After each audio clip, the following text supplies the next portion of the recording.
This is the story of one chair, made by Jair Straschnow. Nobody can pronounce Straschnow's name, let alone spell it. Even his first name proves to be problematic. Straschnow is a designer who makes all his prototypes himself. He's been doing that since he was young. Well, maybe not that young, but for a long time. When it comes to contemporary design, Straschnow is hard to impress. True heroes are all long gone. But when it comes to work, he gets slightly obsessed. So this is the story of one chair. But Straschnow cannot make just one of anything. So it took some years and loads of prototypes. When Jair works, it's a hands-on, trial-and-error, immersive process, normally driven by a specific fascination for a single material. That's why his work has titles like rubber work or ply work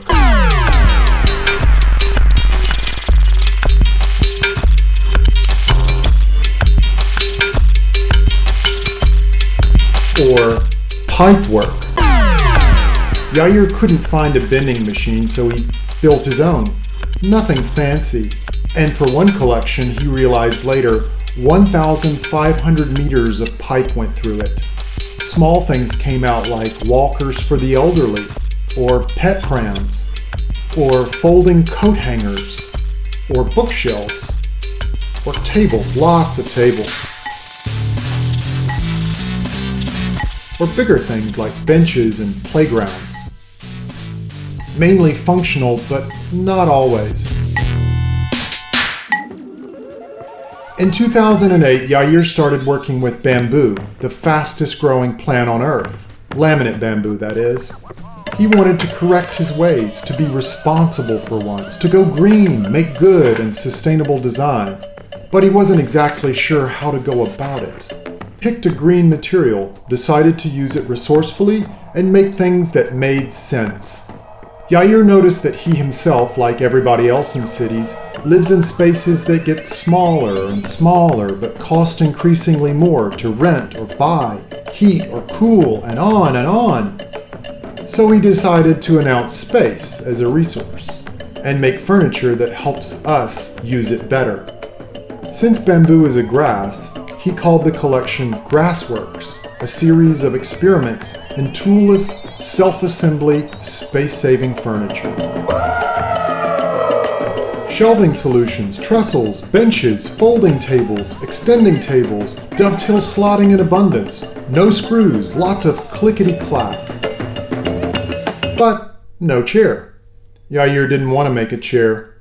Who needs another chair? There are plenty of brilliant ones already, and most new ones are just remakes of the same old classics. Jair never saw the point in that. But eventually he flipped, and ego and vanity won. The newborn was made to fit its family, help save space, and multitask. A dining chair that can convert into an easy chair and vice versa.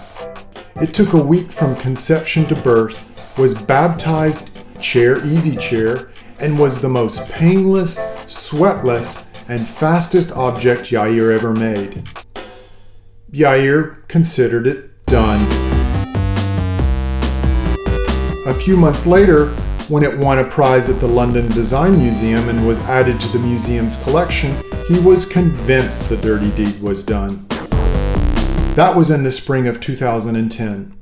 But then he started using it at home.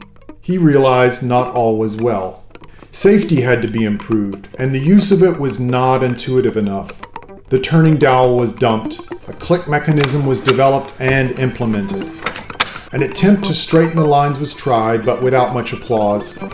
Then there were doubts about stability, tipping forward in a lower position, and the back legs were sticking out a bit too much. Some more time passed. After a longer test period, a definite conclusion was reached. Armrests, for getting in and out of the lower seater and for longer sitting comfort. In a moment of weakness, the bending machine was pulled out again and a tubular version was reborn, armrests included. Jair loves tubular furniture. but the cantilever version was more of a joke. New ideas come with new headaches. It's the locking mechanism, stupid. Always the locking. Health and safety, safety and health. But Jair loves to think there are no problems, only solutions. Spring-loaded plunger pins were ordered. They did the job pretty good, but were not completely watertight. The public safety was at risk, as well as Jair's health. Jair needed help. Yeah, that kind of help too, but also just some good old plain engineering. He went asking for some from the good people at Fiction Factory in Amsterdam. They embraced the challenge to make the chair 100% idiot-proof. And they did just that. A new locking mechanism, totally safe, even stackable. But the music was lost along the way somewhere. Together with the clickety-clack, the chair flipped semantically. Nobody could understand how to change the sitting position. Some more time passed. Jair was a bit frustrated. Fiction Factory did not have a bending machine, but the Fiction Factory has an amazing 5-axle 3D milling machine. So Jair decided to make use of it. It was back to a single material chair, European birch plywood this time. Keep the armrests, cancel the locking mechanism, and use the material's own mechanical flexibility instead. And bang, it was working first time. But as usual with Jair, some more locking options had to be considered, in the legs for example. And some other styling decisions had to be checked, to laminate or not to laminate the armrests, and a few color options, and maybe some cushions. But essentially the chair was stripped to a bare minimum, was rebaptized as the flip chair, and it was time to stop.